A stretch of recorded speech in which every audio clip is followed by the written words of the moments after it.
only used his arm. Both of his legs at the age of 5. Attempting to climb Kilimanjaro.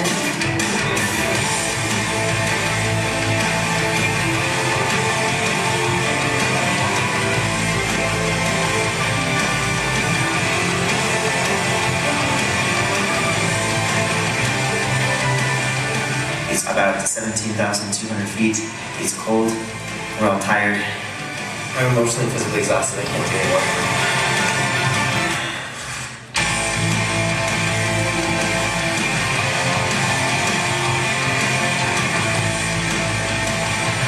This is for every person who's been bullied.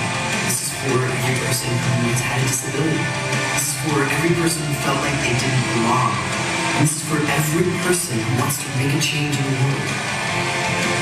I made it. Despite altitude, despite everything, we still made it.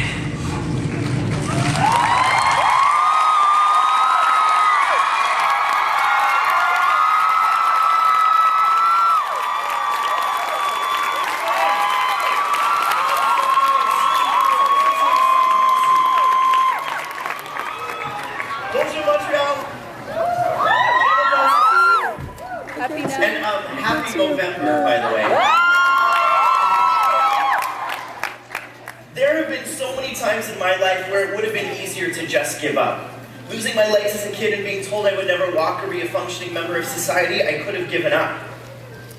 Being different and being bullied at school, I could have given up. Settling for a paycheck and material possessions, I could have given up. But with any journey, there's bound to be struggle, and if we don't at least try, we'll never know how much we really can do. Last year, I stood on the stage and invited you to join me in a campaign called Redéfinir les frontières du possible, where with the help of my two best friends, David and Alex, we were going to climb the largest mountain in Africa, Kilimanjaro, and raise over $500,000 for sustainable clean water in East Africa that was facing one of the largest droughts they've seen in over 60 years. I refused to stand by and watch a community suffer that helped me find my heart and my passion for changing the world. And this past June, my buddies and I stood at the bottom of the mountain, determined to get to the top. And believe me when I say, there were definitely moments that I wanted to give up. Now, not only did my friends keep me going, but along the way up Kilimanjaro, there's these beautiful man-made piles of rocks called cairns.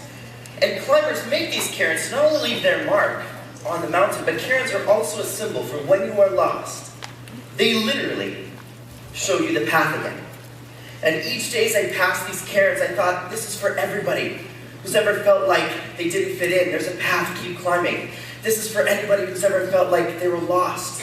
There's a path, keep climbing. This is for everybody who felt powerless or voiceless. There's a path, keep climbing.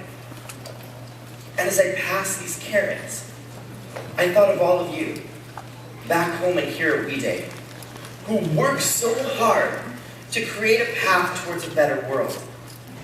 And a cairn is also a symbol for teamwork and unity.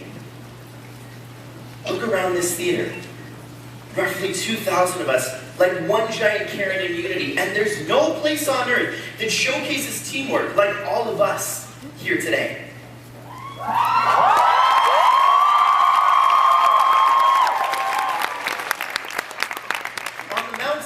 My team was our guide, Paul, and my two best friends, David and Alex. And I knew that if I was going to get to the top, I was going to need to ask for help. And some may see asking for help as a sign of weakness. But I have lived and learned that a true leader knows when to ask for help. Now, I was determined to do a lot of this on my own. But when we got to the mountain, I was walking way more on my hands than we ever anticipated. And contrary to popular belief, your arms are meant to be walked on, and well, let's be honest, I can't really afford to lose any more limbs at this point. So I had to dig deep and find courage inside me that I didn't even know existed. My buddies were really great at giving me encouraging words like, this is really inspiring, keep going, Spence, just a few more steps. And when my mind was waging war with my body, and my wrists and elbows and shoulders were throbbing to stop, and my mother's voice in my head was saying, please take care of yourself. It was my buddy's words of encouragement that pushed, pulled, and in my weakest moments, literally carried me to the top.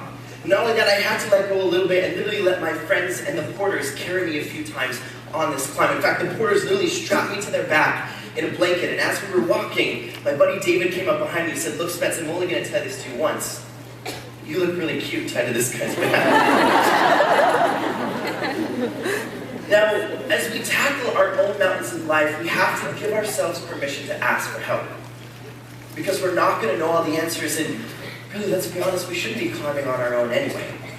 And sometimes it's the people that you don't think need help that need it too. And I discovered this on Summit Day. Because you see, I was in that small percentage of people where altitude sickness didn't bother me at all. But around 18,000 feet, David and Alex got hit hard with headache, dizziness, nausea, vomiting, stumbling, and I watched as my support system literally fell to their knees. And in that moment, I thought two things. I thought, well, maybe this is it. Maybe we just give up and go back. And I also thought, this is the first time in my entire life where I wish that I had legs today. Because if I had legs, now I could be the one to carry my friends. But I didn't, so I dug deep, and instead I did what I could do. I stood in between them on my hands, and slowly we started to walk, and suddenly I was the one telling them, just a few more steps, we can make it together. And we knew that I was going to need help to the top, but in that moment, David and Alex needed me. And hand over hand, and foot in front of foot, we slowly walked together until we made it to the summit of Mount Kilimanjaro.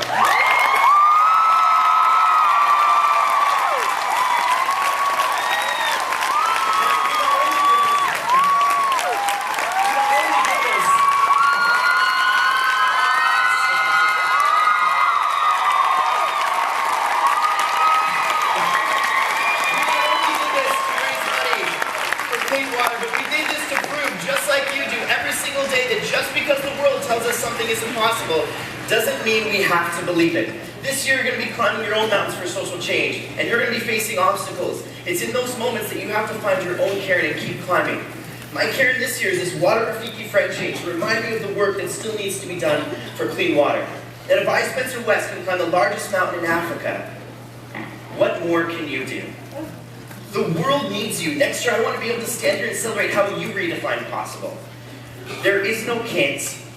There is no won't, only how. So let's start climbing together.